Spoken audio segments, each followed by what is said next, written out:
So welcome back to another rebuild here on NBA 2K25 Next Gen. In today's video, we are back with another episode of our Trading Every Player rebuild series, and today it's going to be the Detroit Pistons. For those of you who watch every single one of these videos, I am very much sure that you are sick of hearing this speech, but just in case this is your first time, let me explain to you the way that these videos work. Basically, before year one kicks off, we're going to trade away every single player who is currently on this Pistons roster. Of course, while making these trades, the eyes will be closed while scrolling through the trade finder. I will have no say in any of the trades that we make. Of course, anybody who's currently on this Pistons team is not allowed to come back throughout this video, and goal is to win a championship. I love this series. It's truly one of my favorite ones that I do every single year. I think we're going on pretty much our third or fourth 2K of actually doing this series. So it's an absolute blast for me. I hope you guys are enjoying it as well. Now, as always, let me know any other rebuild ideas down below in the comment section, whether there are other series I could do or challenges, historic rebuilds, whatever it is. I want to hear all your guys' ideas down below. So, yeah, let me hear it. So excited for this one today. The Pistons have had a very fun season so far, given their expectations. We'll talk a little bit more about that once we get into the video. Let's do that. We now find ourselves at the start of the 24-25 NBA season. Of course, there is a reason we don't use start today, and because it doesn't make a whole lot of sense given the scenario and the moves that we are about to go ahead and make. But I will hype up the Pistons for a minute. Of course, they have been in basically the basement of the NBA for the past 5-ish years, have really never broken through the way maybe people wanted them to, and although they're not maybe a contending team this season, they have really shown me something in a lot of the NBA world as well. So I'm happy for Pistons fans. I cannot really imagine how tough this past, I guess, decade plus has really been. Cade Cunningham is an absolute superstar, 1000% should be an all-star this year, and they have really solidified themselves as one of the best young cores in basketball. So glad we, got all that out of the way, because of course we now have to trade away Cade Cunningham and the rest of this really solid young core. So yeah, Cade, again, in my opinion, should honestly be a 90+ overall at this point. He is putting up numbers that I don't really think people are noticing, and people are eventually going to notice, obviously, but he's been very consistent, and he has really impressed the absolute hell out of me. Now we're going to go ahead and trade him. So I know he's only making about $14 million, of course, is already locked up on his extension, but given that that annual value right now is so low, we might not get a ton of offers. Just curious. Anytime today, 2K. Okay, 19's not bad. If it was like 5, I probably would have paired him up with a bigger salary just so we had a few more options. But 19, more than enough. Eyes are going to be closed. We are going to scroll through this trade finder. Hopefully find ourselves something that's decent. Again, it's not going to be equal value. There's just no doubt about that. But something good here. Stop. And it is going to... Oh, no. Oh, no. Okay, well, Cade Cunningham and Tim Hardaway Jr. are going to the Golden State Warriors for Andrew Wiggins and Dennis Schroeder. Not that Wiggins or Schroeder are bad players, but of course, I would have taken a... Oh, my God. Be nice to me today, 2K. Come on, man. Yeah, De'Aaron Fox would have been great. I would have even taken Suggs. Of course, Zion as well. God damn it. We are Chet Holmgren sitting here. Come on. Oh, 2K is not being nice to me. All right, that's going to be our first deal of today's video. Yeah, it doesn't really excite me very much. Jalen Duren and Tobias Harris are going to be paired up because, again, Duren making about $4.5 million. There's not going to be a plethora of options. So 16 here for the two of them. Moving off of them, of course, Tobias Harris in his second stint in Detroit is, yeah, shout out to his agent, man. Hall of Fame agent, that is for sure.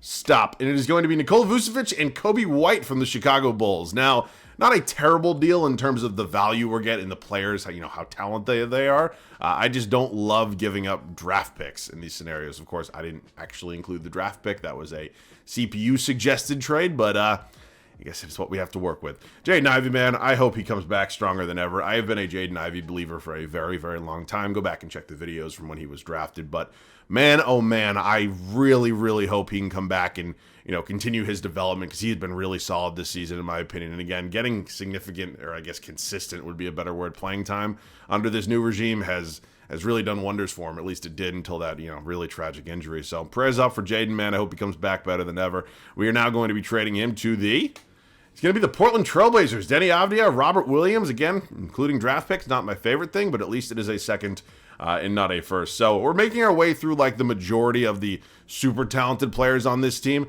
Is there a bigger contract I can include? Not really. I mean, there's not a lot of big contracts here in Detroit, but Azar Thompson, actually, there's only 7 offers if I include Fontecchio. There's 12 if I do it just like this, so that's fine. Thompson, who's been pretty good, we're going to go ahead and move him now and stop, and it is going to be a first-round pick from the Wizards and Mitchell Robinson. Now, this is good and this is bad because Mitchell Robinson is a quality NBA player when he is healthy and on the court. But this Wizards draft pick has protections pretty much every single year, and I'm not going to disregard those protections just because 2K is stupid enough to not include them here in their game for like the 7th straight year, but it's fine. It is what it is. Of course, again, we have no say in the move. Up next, Malik Beasley, who has been maybe one of, if not the best value signing out of free agency. He has been unbelievable. I'm pretty sure he's close to top of the league in three-pointers made and has been a fantastic veteran piece here for this team. So unfortunately, we're trading him here today, but again, just cannot say enough good things. I know I don't want to keep beating, the same points over and over, but I am really impressed with the way the Pistons, especially handled last offseason. Stop, and we're actually going to go one to the left. The eyes remain closed. Dalton Connect, Jalen Hood-Schifino, or it would have been Jet Howard, Tristan Da Silva. All right, I'll take this one pretty much 10 times out of 10. Of course, getting two young players that have a little bit of upside, especially with Connect, I'll certainly be okay with that. All right, I believe that Ron Holland, Paul Reed should be close. I think after this, it's going to be Fontecchio and Wendell Moore Jr. Of course, we don't do the two-way players, so Holland and Reed. Actually, I'm going to do Holland and Fontecchio just to see if maybe there's... Actually, it's only 6. All right, that's fine. We'll do Holland and Reed together. 8 offers again. Not a ton, but it is a few more. And stop. And it is going to be Keegan Murray, Devin Carter from the Sacramento Kings. Devin Carter, the Providence product. Local for you boy over here. All right, up next, I think the final two, if my... memory and my eyes are telling me what I should believe, but I think this should be it. We'll go through it one more time, just confirm before, of course, we kick off year 1, but hopefully these are the final 2 we have to trade away before we can start moving some positions around and setting this rotation. So our final deal here today is going to come with it's going to be the Portland Trailblazers again. Delano Benton, Matisse Thybulle, welcome to the team. Not either of which are really game-changing players, but we're trading role players. We're getting role players in return. So let me just confirm that everybody who started out this rebuild as a as a Detroit Piston is no longer a Detroit Piston. I believe we are all the way set. Of course, as I mentioned, we don't do the two-way players. And of course, we have the other rule set in place that we cannot make any other trades until the first offseason. So immediately jumping out at me, which is not really a good thing, there's no way to sugarcoat it, is going from your best player being Cade Cunningham to it being Nikola Vucevic. Now, it's not really a shot at Vucevic, but if I were to have my selection and my choice, it would obviously be Cade 10 times out of 10. But that's part of the challenge of these videos. I know it. All right, we're going to go ahead and move some positions around. We'll see you guys with this full rotation. Okay, we have gone ahead and I have finalized our 10-man rotation the way that I think it is going to work best. Now, I'm going to have to explain a few things to you. Obviously, that kind of goes without being said. But the first thing I've kind of jumping out at me immediately is that there's a lot of quality depth here. That is always a good thing. The bad side of that is there's not a lot of star power. We have a team and a rotation, for lack of a better term, basically a 10-man rotation of role players. So that's going to be something we address eventually, but as of now, I like having a good amount of depth, especially for year 1. It's going to be Dennis Schroeder and Kobe White in the backcourt. Probably not any surprises there. If I auto-set this, it actually recommends I start Denny Avdia over Andrew Wiggins. I'm not going to personally do that. I think Wiggins is the better player, so he's going to be in the starting 5. Now, Keegan Murray is starting at the 4. He is actually not our highest overall power forward because I moved Robert Williams to the backup power forward spot. He by no means is a shooter or a floor spacer, but we didn't have anybody else behind him. But I'm going to start Murray. I like the way he can space the floor. Maybe a little bit more potential than Rob Will as well. And then Vucevic actually are going to be our starting center, and kind of similar to the same thing we saw with Wiggins and Avdia. If I auto-set this, it recommends I start Mitchell Robinson. Not going to be doing that. Denny Avdia will be my 6th man, though. You got Dalton Connect behind him. I'm playing him the second most minutes off the bench, strictly as a development, a progression reasoning. Again, he is not the second best or second highest overall coming off this bench, but developing, our rookie as much as possible is definitely a good idea.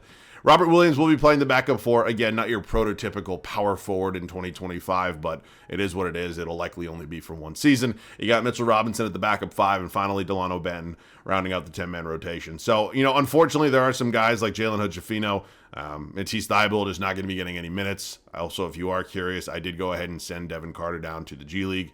It's not going to do anything like older 2Ks would when they would just have the little cheesy development glitch, but maybe he plays a little bit down there because he certainly was not going to up here. So let's see what JB Bickerstaff can do with this team. 10-man rotation here for year 1. And I don't know, is this a playoff team? A play-in team? Lottery? I have no idea. I'll see you guys at the end of year 1. All right, I'm not really sure what I expected here in the first season. It wasn't very great anyways. We won only 33 games. Of course, that means we have a lot of work to do, and that really doesn't come to a big surprise, at least to me. Luka Doncic, he is your MVP. Jared McCain, Rookie of the Year. Russell Westbrook, Sixth Man of the Year in Denver. He's been a great value signing for them. Wembanyama is your depoy, certainly likely in real life. You got Jalen Suggs winning Most Improved. Anthony Edwards, your Clutch Player of the Year, and I know I mentioned this, in a couple different videos so far, but every time one of these year ones wrap up, it feels like Jason Kidd is not only Coach of the Year, but it feels like it's at exactly 68 wins.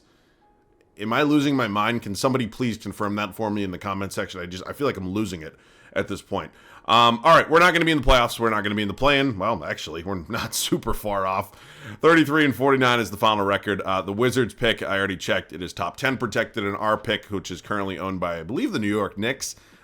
Maybe not. Whatever it is, it's top 13 protected. So, yeah, we'll likely have it back unless things go really, really bad in the lottery. There's a look at the Western Conference. Let's go over some of the stats. Of course, there's going to be a lot of big decisions made this offseason on who we keep, who we move on from, whatever the situation may be. So, Kobe White leading the charge in the scoring department. Again, we're a very well-balanced attack. We had 7 guys in double digits in terms of points per game. And while I do think, continuity like that can be a good thing, it also kind of means the exact point I was trying to make before we kicked off this season. We don't really have a star. There's no number one true option with this team, which is certainly something that can hurt you. Obviously, did this year for us. So we'll approach our first offseason with that in mind. Let's sim through the first playoffs right now. It is going to be the Denver Nuggets and the New York Knicks.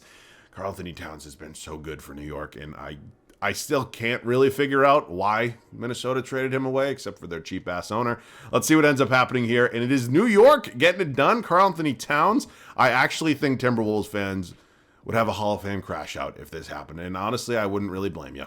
Let's enter the first offseason. Of course, we now have full free will to basically do whatever we want, of course, except for trading for former Pistons players. But we're in a pretty good spot right now. I really do think that we have a lot of tradable assets. We don't really have any really bad contracts.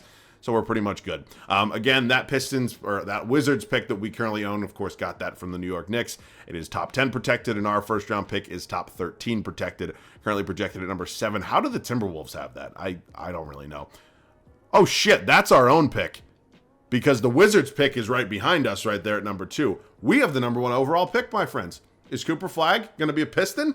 We got a little lucky. I'm not going to lie to you. 2K wasn't very nice to me in some of those trades that we made, but they're being very nice to me when it comes to the draft lottery.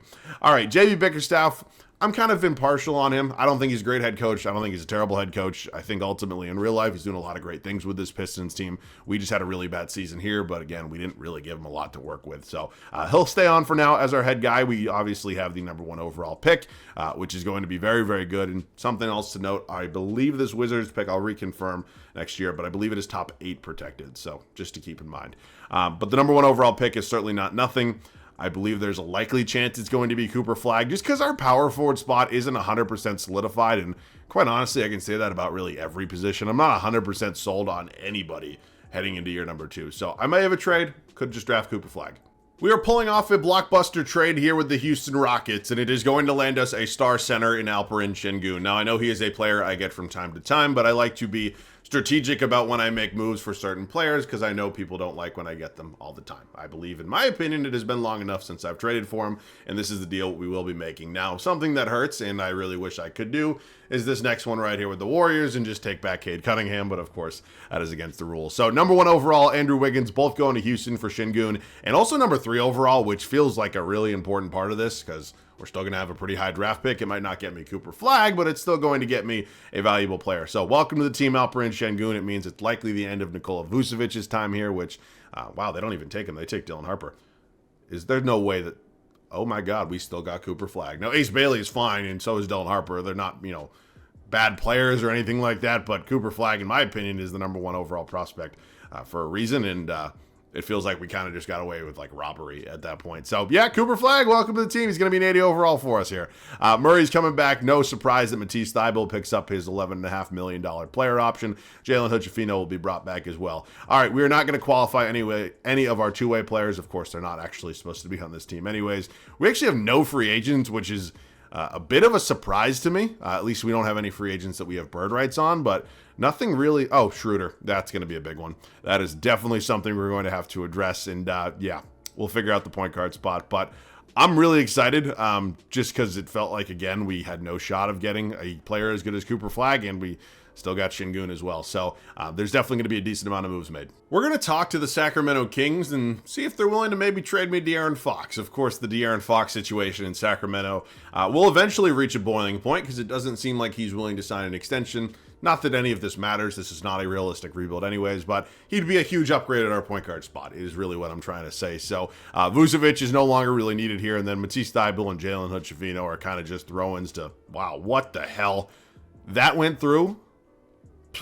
Fine by me. All right, I'm excited to have Fox here. Of course, we'll be expiring after this season, but we're going to likely be able to re-sign him pretty easily. So at this point, I'm thinking about giving Kobe White another year. He did lead this team in scoring and overall-wise was a pretty solid player for us. Him and Connect, I expect a little bit of development out of both of them. Now, I will be starting Cooper Flagg. Denny Avdia will remain as a sixth man in all likelihood. I would like to upgrade our power forward spot. Unfortunately, we don't have a lot in assets to do that, so I'll consider a few different things, and if not, I'll just see you guys at the start of year 2. Oh, wow. We just pulled off a big trade with the Atlanta Hawks and landed ourselves a young rising star in Jalen Johnson. Now, we definitely gave up a decent amount. You know, 3 players that were all likely going to be in the rotation with Robert Williams, Keegan Murray, and Devin Carter, along with the 1 first-round pick in a couple seconds. But Jalen Johnson is a clear upgrade on this team. He is obviously on a long-term contract and is certainly going to help this team in many, many ways. So at this point, we do need to find ourselves a new backup point guard along with a new backup power forward. We have a little bit of money here in free agency. It is not a ton, unfortunately. Power forward options are okay. I wouldn't say they are elite by any means, but Guerschon Yabusele would honestly be cool with me if he wants to come in here. Schroeder and Banton just are not going to be able to be brought back. It's unfortunate. It's just kind of the way these things go. But Yabusele is obviously a big addition here, going to be improving our bench unit. And the point guard options, yeah, these are going to be tough, kind of as I expected. So, oh boy. Oh, man.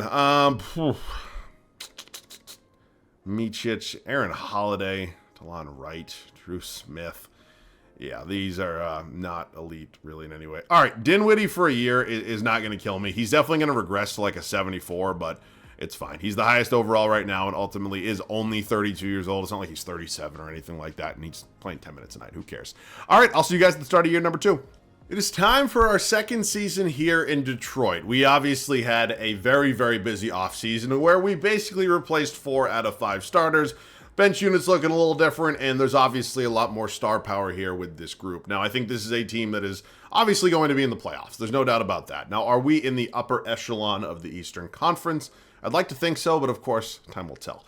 Going to be De'Aaron Fox and Kobe White pairing up in the backcourt. Cooper Flagg, our number 3 overall pick, starting at the 3. We traded for Jalen Johnson and Şengün as our new center. The bench unit maybe took a little bit of a hit on the back 9, but ultimately the top of it still relatively similar. Denny Avdia, Dalton Connect, Mitchell Robinson, Guerschon Yabusele, and then Spencer Dinwiddie, who is 74 overall. Not the worst in the league, but yeah, would definitely like to upgrade that at some point in time. So this is year number 2. Last year was not great. I am assuming this year will be better and hopefully a lot better. See you guys at the end of it. We see Luka Doncic win a second straight MVP award as we wrap up year number 2 here in Detroit. We also go 61-21. Of course, it is miles better than where we were just a season ago. I'm not surprised. I'm actually very happy about it. Cooper Flagg does win Rookie of the Year. That's absolutely fantastic, especially considering the cast of, star players around him. Really fantastic to see. You got Azar Thompson, an old friend there in New York, winning 6th Man of the Year. Wemby wins another Depoy. Marcus Sasser, Most Improved. It's like they just drive a knife into you every time I do one of these videos. It feels like the players I trade away are always winning, Most Improved or 6th Man of the Year. Is what it is. Ant Clutch Player of the Year once again. JB Bickerstaff, our guy, leading the charge here in Detroit. He is your Coach of the Year. All right, let's get into the standings. We are 6 games up on the Celtics for the 1 seed here in the East, 3 games up on the Thunder for the best record in basketball. Are we ready to win a championship? Do we have enough with this team? We'll find out shortly. Now, the weird thing is, if you remember to when we were going over some of the stats last year, I made the point that it felt like we didn't have enough star power. There's a lot of continuity with the team, and we had 7+ guys in double-digit scoring. It's actually the same thing this year. Now, I don't know if that's exactly even, because obviously Fox and Şengün and Kobe White, you understand my point. But it's interesting to see. It really is. Rebounding department is going to be Şengün. Assist is De'Aaron Fox. Okay, we are facing a play-in team. That team is the 76ers, who are, they're good no matter really. How the hell is Jamal Murray here? Oh, shout out to 2K, man. It just never fails to amaze me. All right, they're a really good team. There's no doubt about that. Of course, you know, well, it doesn't really matter. We sweep them.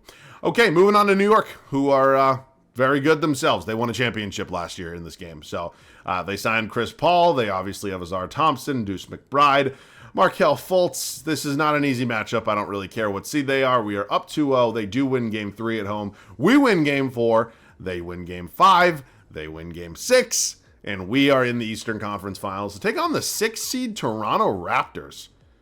Interesting. Now, they have an old friend here in Malik Beasley. I don't really, you know, no, I'm not trying to discredit Toronto, because every time I do something similar to that, I feel like that I lose to the team, but I'm not really sure how you're here right now, to be honest with you. Okay, we're 2-2. Yep, this is why I don't speak. It really, it genuinely is. I'm not even kidding. Every single time. I wasn't trying to say that the Raptors sucked. I want to make that clear. It just felt like on paper they were maybe the worst team we had faced so far. But I don't know. Just curious. Fox was really good for us. Jalen Johnson, Cooper Flagg. Not a great, what's not a terrible series out of Şengün. Yeah, maybe they were just better than us. It's certainly possible. Dallas is probably going to kick our ass too if we were there. So it is what it is. Okay, we enter. Wow, LeBron, really, man? You're doing a year in Utah?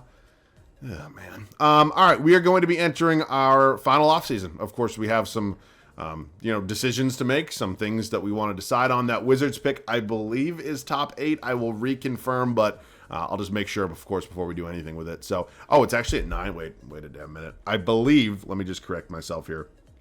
That's the Pistons. I'm sorry, I have Spotrac open. Yep.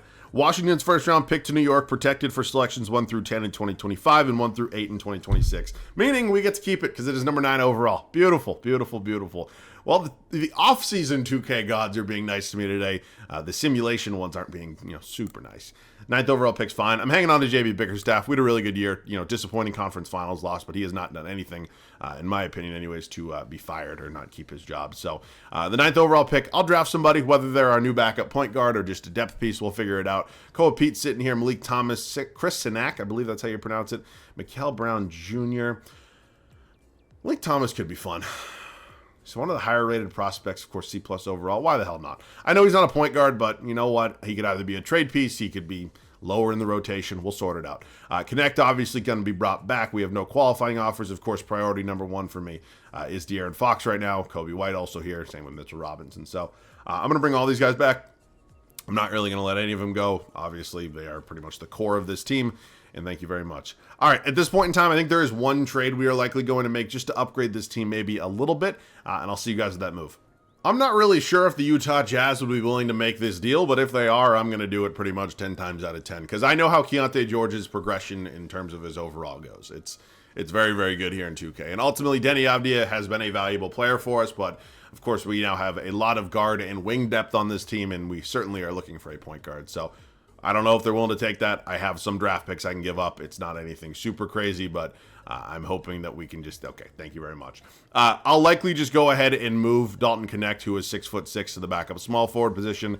And yeah, we've basically not completely redesigned this 10-man rotation by any means, but we've certainly improved it, in my opinion. So this is how it's going to look entering the third and final season. Okay, we have officially reached now or never territory here in Detroit. We have easily our best 10-man rotation that we have had so far throughout this video. This team has a lot of promise. I think they fit very well together. We have a little bit more playoff experience now as well, and I really do think this is the team that can get us a championship. So it's going to be De'Aaron Fox, Kobe White, Cooper Flagg, Jalen Johnson, Alperen Şengün as our 1 through 5. There are no changes in this starting lineup. Bench unit sees Dalton Connect take over as my 6th man. Of course, we made the trade for Keyonte George. Still got Mitchell Robinson, Gershon Yabusele, and of course, just drafted Malik Thomas. So yeah, I think this is easily good enough to win a championship. We have maintained quality depth throughout this rebuild while adding star power, which is always one of my biggest goals in these videos. So it is now or never. Here goes nothing. I'll take images that confuse me for 500, please. Luka Doncic, 3rd straight MVP. This time it's in a Bulls jersey, though. I have no idea. Was he a free agent? I don't think he was. Unless I'm just losing my damn mind. Maybe he was. I very well could have just completely missed that, but I thought Luka was under contract for many more years past this past offseason. But he's with the Bulls now somehow, so good for Chicago, I guess. We won 64 games, by the way. Kadeen Malik is your Rookie of the Year. Josh Giddey, 6th man. Victor Wembanyama, 3rd straight D-point. Pajemski, Most Improved. Jalen Brunson, Clutch Player of the Year. And 64 wins gives JB Bickerstaff his 2nd straight Coach of the Year. All right, it is definitely championship time here. Once again, have the best record in the league, and we just got to all kind of collectively come together and do this thing right now because I need it. Once again, 7 guys in double digits, which is good. I'll take it, especially with the star power here. Rebound's going to be Flag, and assist is actually Kobe White. Okay, number 1 seed, and it is the Celtics. Why? How? I mean, 2K.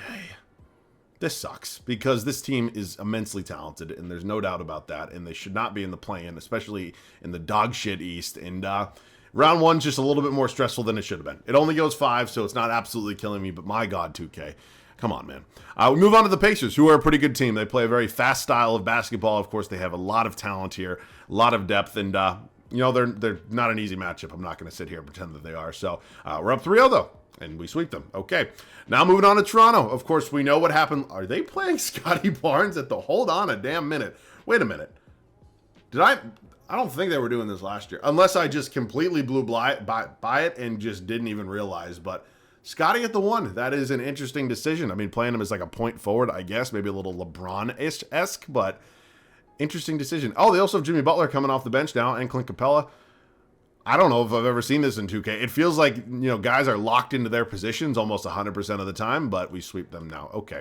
We were taking on SGA and the Oklahoma City Thunder here in the NBA Finals. They're obviously really good. There's not really a whole bunch to say about them. We know how talented they are, both sides of the ball. Obviously, incredible depth and star power. So, yep, here goes nothing in the NBA Finals. We split the first 2 at home, win Game 3 on the road. We drop Game 4. We go down 3-2. Force Game 7, and let's see what's going to happen here as we head back to Detroit for a do or die and a championship. No. 2K. Oh, man. Okay. I'll see you in there. If you did not catch it at the bottom of your screen before I hit hop in, we are outscoring the Oklahoma City Thunder 34-12 in this 4th quarter, which is, of course, the reason that we are currently have an 8-point lead. So, yeah, I am obviously shocked by that. You know, again, I think this team is obviously good enough to compete with Oklahoma City, but I did not think they would kind of just colossally collapse down the line. I didn't think a 34-12 quarter was going to happen. It is basically my main point right now. But it has, and obviously this is the situation we find ourselves in as we approach 1:45 left here in Game 7. So that's awful defense by myself. But it's an 8-point game. So, you know, it's not completely over, but it feels like the biggest stressor of this video is over. You got to keep in mind as well, both teams only with 1 timeout remaining. So I'm just going to try to basically waste clock, but you got to waste it with a purpose, right? You don't want to just try to completely throw the ball away like that. Not what I was looking to do there.